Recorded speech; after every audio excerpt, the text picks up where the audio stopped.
Guys, are you ready? I mean, truly prepared to take on the most spookiest, the most scariest, the most diabolical of all cinematic screen villains? I hope so, because you're about to meet him.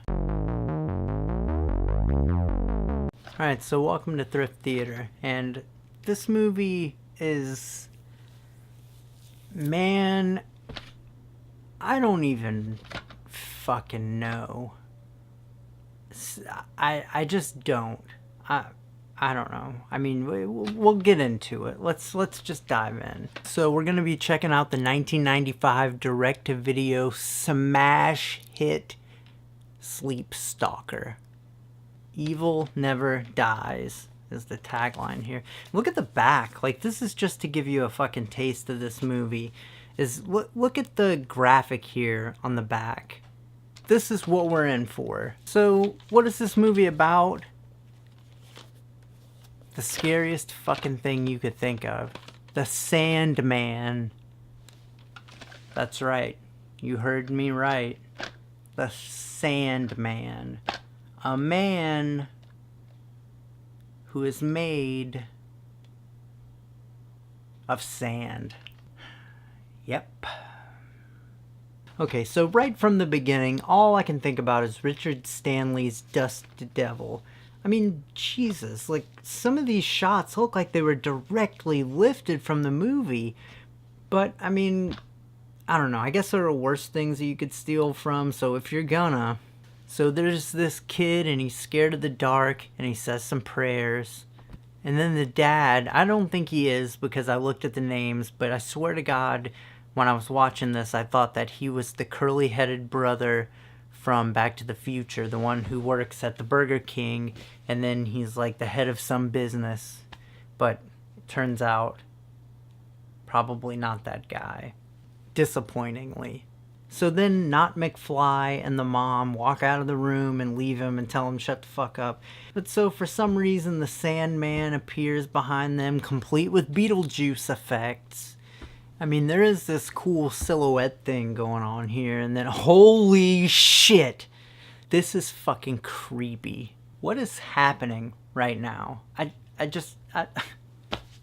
mean, there's some cool shots here and everything, but seriously, like, what the fuck is going on? So then we move on, and the Sandman, I mean, come on, you always gotta stop mid-chase for a good cool factor check.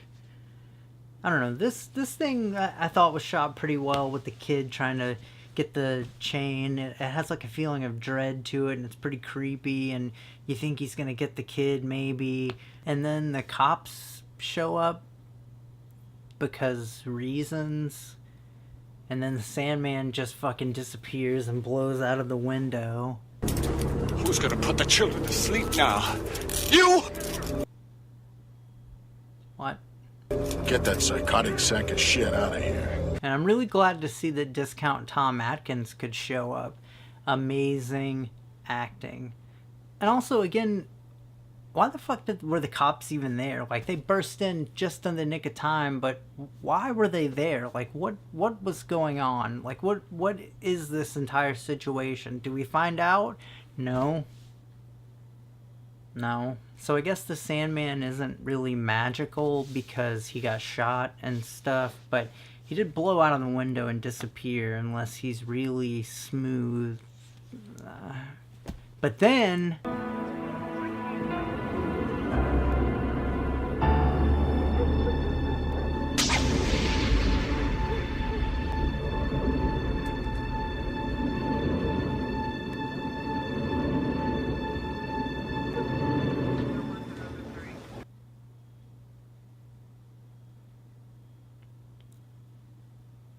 holy shit, check out that hat.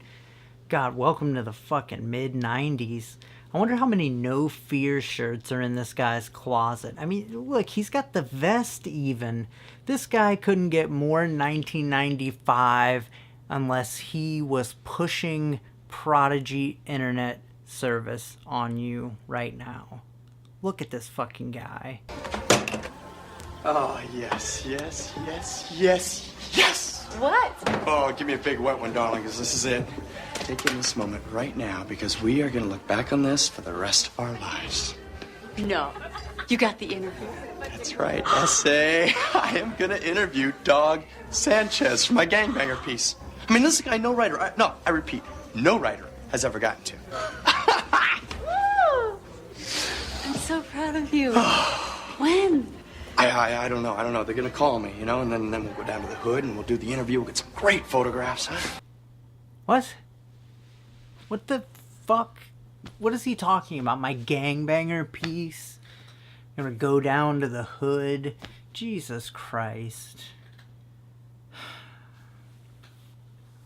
I watched this twice. On purpose. The clown wants another double espresso. Espresso. Fucking espresso. Nobody caught that? Fucking espresso. Fucking espresso. So the Sandman has a cool voice, at least.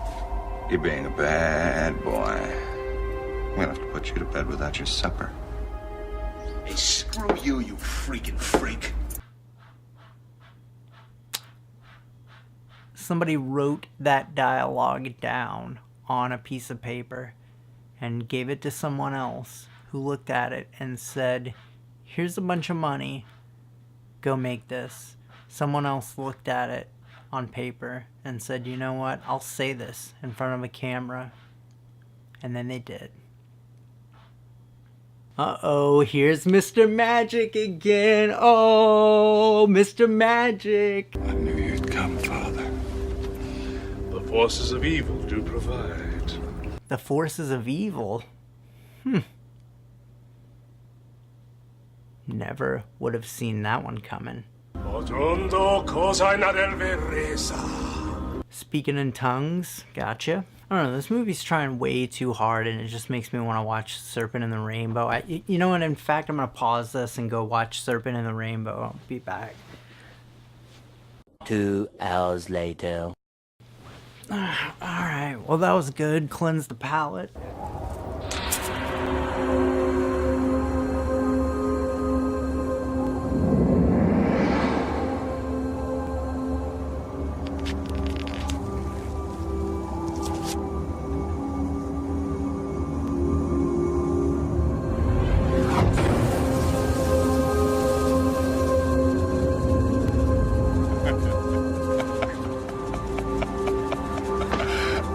That was dramatic. And good God, that looks like he stabbed himself way too deep. Like it should have went through his hand all the way. And now, back on this episode of Friends, we go back to Espresso Girl. Fucking Espresso. Like what that guy did. That guy in the paper, that guy that killed all those families years ago. You know the one they're executing tonight? The Sandman? Alright, so Exposition Annie showed up just in the nick of time for the big reveal. Would somebody please tell me what's going on? He killed my parents. Holy heck! 1995 is the same kid from the beginning of the movie that the Sandman tried to kill. Killed his parents, couldn't kill him. Now he's turned into 1995, the year, the character. Look at the fucking hat, look at the vest. Now, do you remember 1995? Because it was that. Dudes walking around with skateboards who didn't ride skateboards. And now it's time to go to the hood and interview the gangbanger leader. Holy shit. So she gets scared, then he gets pissed. Now he throws his no fear hat on with furious vengeance. Fucking furious vengeance, he throws that hat on. Then we get this weird slow motion dream sequence thing. I don't know. It looks pretty cool, but it's stupid and fucking contrived. But uh-oh, midnight alert. Oh, it's the gas chamber. Damn. Man, did you ever see that movie The Chamber with Gene Hackman? That was crazy. That shit was intense, man. Like, way more intense than this. I feel like the gas chamber would be way more intense than this. Gene Hackman was like foaming at the mouth and shit. Look at this. This is... what? I'm starting to question the authenticity of this film, to be honest. But now we interrupt you for this Sam's Choice Metallica music video. Jesus, they really wish they could have used Inner Sandman. I mean, listen to this fucking track.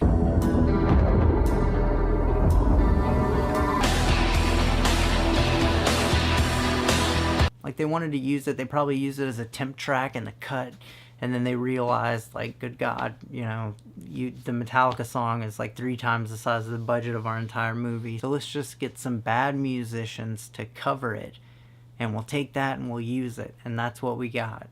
A shitty band trying to cover the Metallica song, and they fucked it all up, and it just turned out to be a completely different song. So now, as that happens, he's reborn with a pretty rad sequence of his skeleton and body forming from the sand. He also has sand hair. I don't know, he's supposed to look like Freddy Krueger or something, I guess is what they were going for. And 1995 digital CGI, direct-to-video CGI. Whew. I guess that doesn't look the worst that it possibly could have been. So as this Sandman character is a man who is made out of sand, quite literally, I'm gonna imagine that throughout the movie he does a lot of Fantastic Four type shit having to do with sand, and then it's gonna get old really, really, really fucking quick.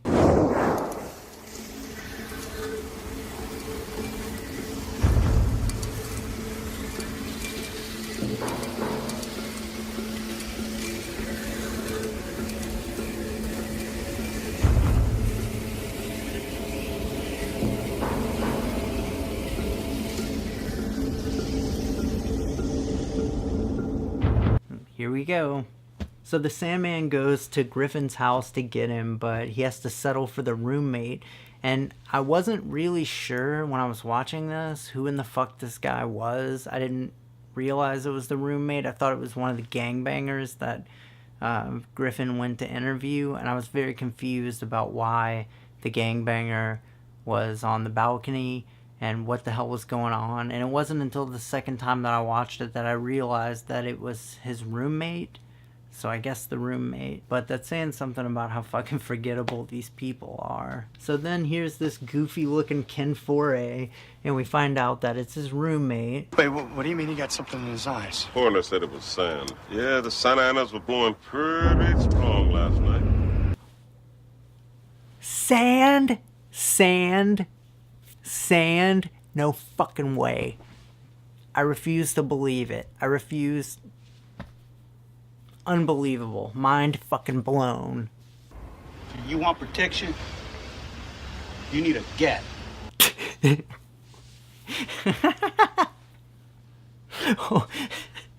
What the fuck? Oh my god. Oh my god. This is something that really exists in the world. I mean, who the fuck wrote this? I mean, how the fuck did these actors say this dialogue with serious faces? Jesus Christ. This is... So now we're back to bootleg Tom Atkins, and he hasn't aged a single day. Why did he kill all those people? We never did find out. So there's no clue why he attacked my family?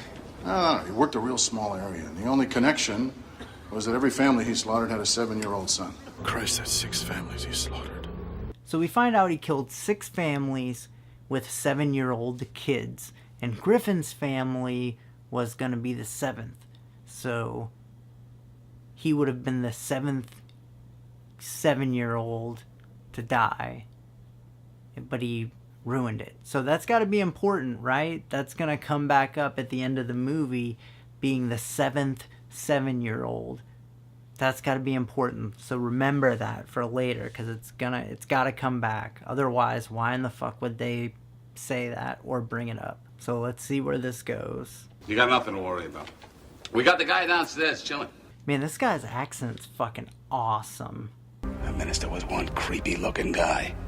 Why is that? He's a black guy.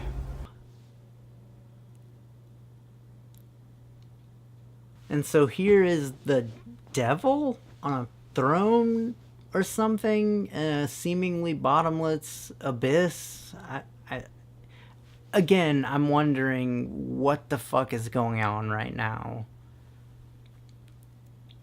So the black guy is into black magic and stuff, and Tom Atkins is somehow an expert on black magic. Oh, like black magic? Yeah, those ribbons down there, Santeria. This pentagram, satanic. Oh, that one's satanic. Yeah, it's a cross. You hold it upside down, it's a satanic symbol. I'm not afraid because I'm crazy. God protects the crazy. Jesus, this woman was too late for the audition for Pigeon Lady and Home Alone 2, so she ended up in this. Did you ever see Mulholland Drive? The fucking crazy lady behind the Bob's Big Boy place? Yeah, that's this lady. Oh my god, let's turn the sun into a jump scare. So the girlfriend is trying to make sense of everything, but uh-oh, here comes the annoying cliche I called earlier. Shots of sand moving through fucking vents. So she goes to take some aspirin, and there's this sand dude, fucking codename Chameleon, in the corner over there. I mean, I guess sand has desires too. I don't know. So she's in the shower, and, you know, what would water do to him?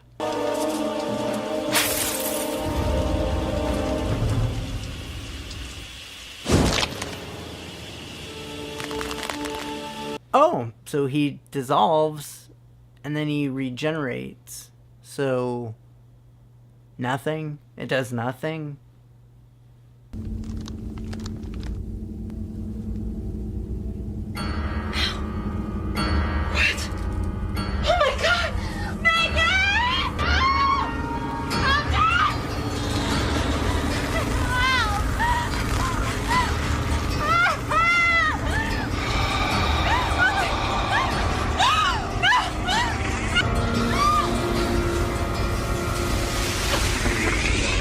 Sweet dreams. What is happening right now? Somebody tell me, like, somebody needs to explain the rules of this Sandman universe. Like, what is it? What is the Sandman's powers? What can he do? What can he not do? Because apparently he could fucking do anything.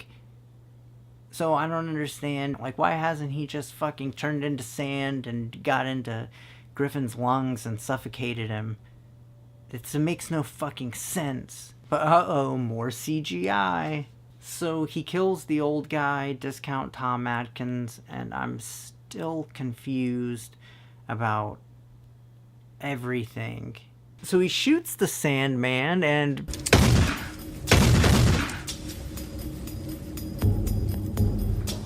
wow, I mean, what the fuck did he think was gonna happen when you shoot a man who is made out of sand?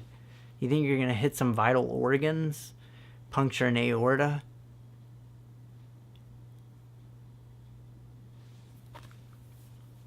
Oh no. Oh god, Megan, hurry! So, if he's sand right now, and he's going through the thing, and he's not in physical form, why don't they just open the door and double back while he doesn't have a corporeal, like, physical form? And I mean, that's really the biggest problem with this movie, is that there are no rules. And with something like this, like, I can suspend disbelief. I'm not saying that it's fucking stupid because it's the Sandman. Like, I mean, I can suspend disbelief for 90 minutes and watch a movie about the Sandman. But if there are no rules about what the Sandman can do, what he can't do, what he's supposed to do, what his motivations are, it's just fucking stupid and boring. Because he can do anything. And what... So he's running away here, and Jesus, he doesn't even realize that he left his girlfriend behind. Like, what the fuck? So then we see this guy in this payphone, and I guess this is his car, and he doesn't even fucking pay attention. But here we go, the choice of action heroes everywhere. The fucking station wagon. I said put your hands up now! He's in the car, please, we've got to get out of here! Driving like a maniac! So then he's being interrogated in a room that is being fumigated with poison for pests. I mean, safety first in 1995. And then Ken Foray is back for another 1-minute scene. Look, I understand about your parents, but you know what?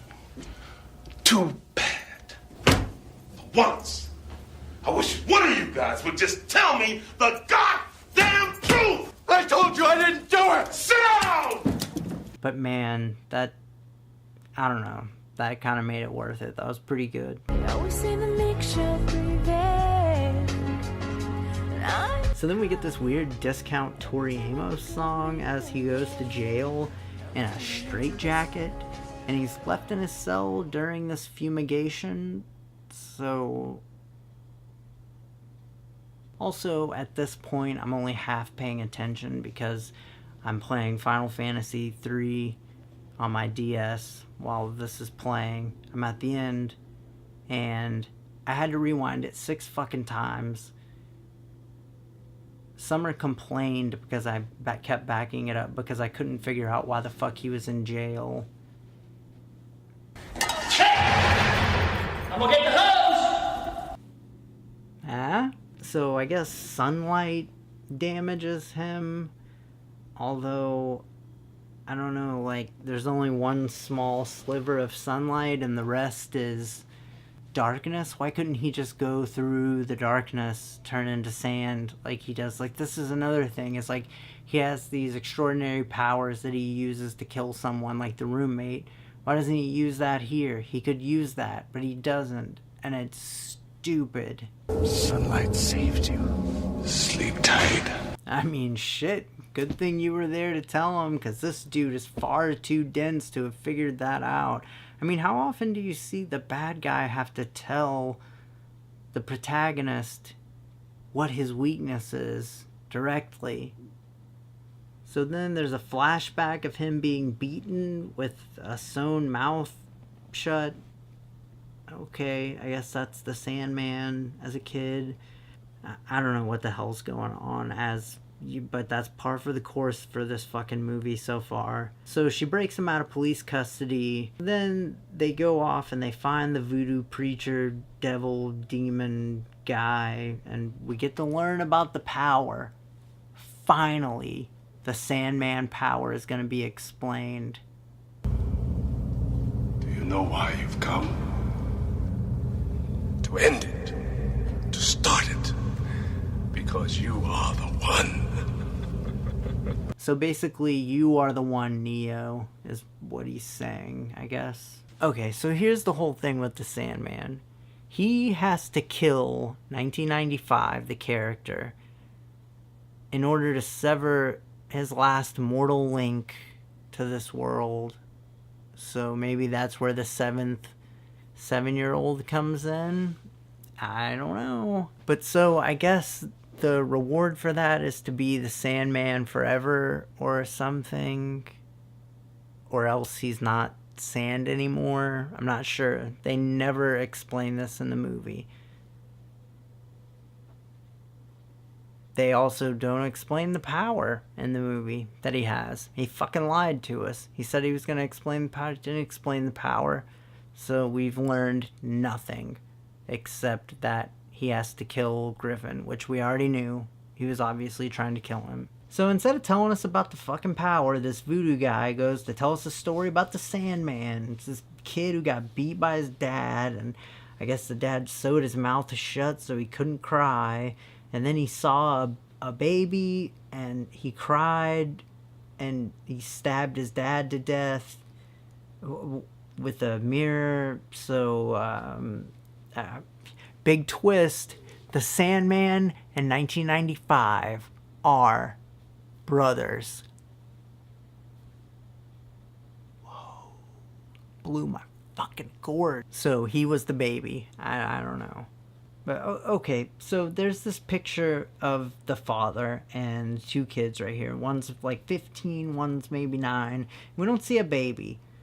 At the beginning, the Sandman's probably like 30 or older, and he tries to kill a 7-year-old. So the age gap here, if they're siblings, doesn't make sense. With the picture, with the beginning scene, with the fact that he saw a fucking baby and the thing, like, none of this makes sense. Just like everything else in this fucking movie.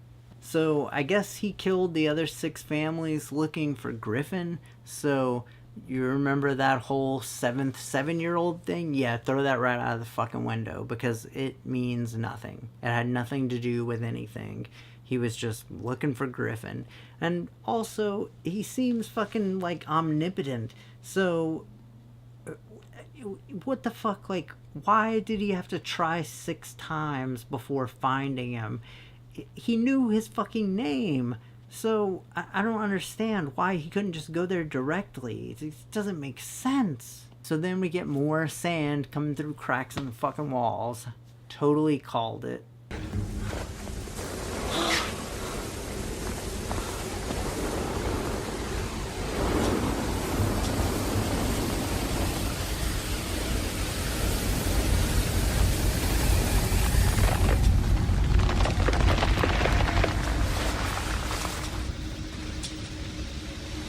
It's bedtime. Get back! Come on, man. You gotta tell my story. Now forget it, man. Let's go. Come on, dog. Let's get out of here, man. That won't work. Come on! Yeah, well, just get real close.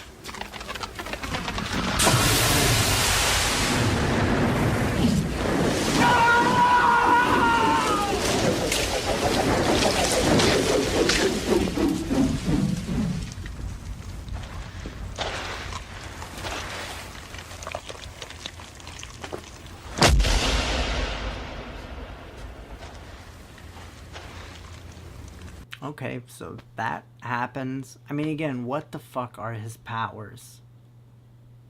There's so many times in this movie where he has the opportunity to kill Griffin with powers that we've seen him use that he never uses again. It's just gets annoying after a while.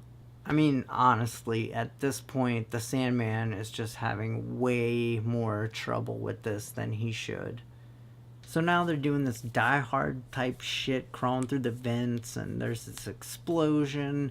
So I guess what they're doing is high heat, you know, turn sand to glass. But I mean, wouldn't Glass Man just become a thing instead of Sandman? I mean, wouldn't he still be able to manipulate the elements that are just now glass? Or would he petrify? Again, what the fuck is going on? So there's this huge explosion, I guess, off screen, and then there's no smoke or anything. I mean, well, there's this little bit of fog, and then there he is. He made it after all, because he's a sand god, impervious to everything. I mean, and I guess, like, look, his hand is made of glass. Glass Man, like I said. And I mean, I couldn't even tell. Like, I had to rewind that, like, 4 or 5 times to be able to tell what the fuck that was and what the hell was going on. Why are you doing this? The children can't sleep. I gotta put the children to sleep. But you saved me. You kept our father from hurting me. Why do you want to kill me now? To end your pain. I'm not in any pain. I hear your screams. I hear all the children's screams. In the night. In my head. The screams must stop. They must go to sleep. Huh. So that's what this movie's about. Gotta kill all the kids to help them, but you have to kill your little brother to help him. Is it that you have to kill your little brother because you have to kill other little kids, but your main objective is to kill the little brother so that you can become the Sandman? But now, I'm so confused about everything in this fucking movie right now. It's unbelievable. 1995 doesn't survive after all. He gets a sand death, and now the sand voodoo curse thing has been fulfilled.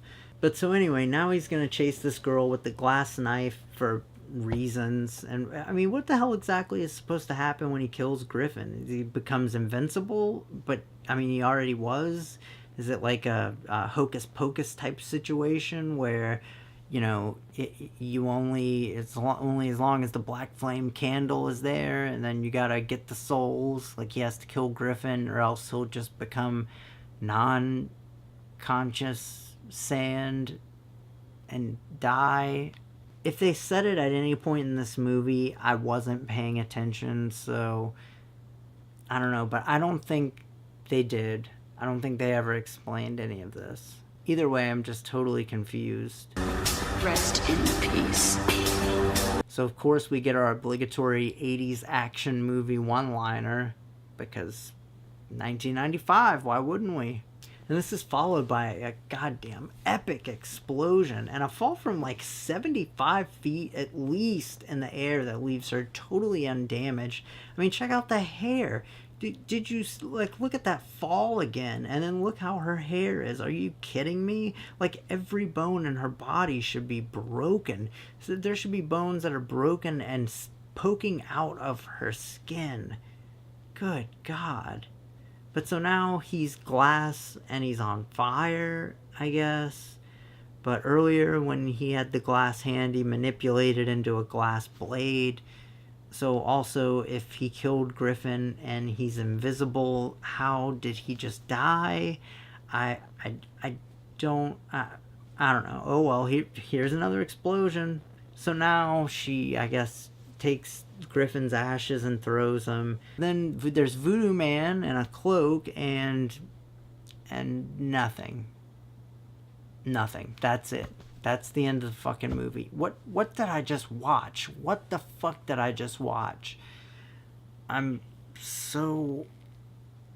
don't even fucking know. I mean, there's so many things that I'm confused about that don't make sense, and it's because of what I said. There are no rules in this world to establish, like, what can happen. It's like everything just happens just because it happens. And the other major problem is that they really blew it with his character. They had an opportunity to try to turn him into like a satirical, funny sort of Freddy Krueger type character, like the bad guy from Popcorn. But they blew it. They tried to make it serious, and while his little lullaby thing is weird and creepy, it gets really fucking old when he does it every single time you see him in the movie. I guess the Sandman as a character in this had potential to be interesting, but he's just so fucking boring. I mean, it's the voice that's really cool, and also in the makeup, he has no facial expression at all. Now, like, as an actor at the beginning he does, but man, it falls apart quick. Like, look at that makeup. It's, oh my god.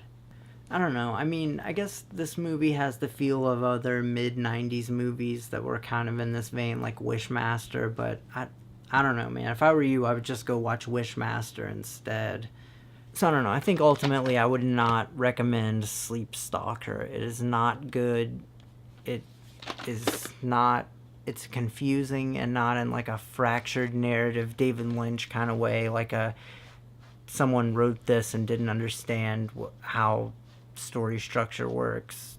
Well, as always, guys, thanks so much for watching. Go down below and subscribe, and check out the Instagram and everything like that I post on a lot, and we'll see you guys next time.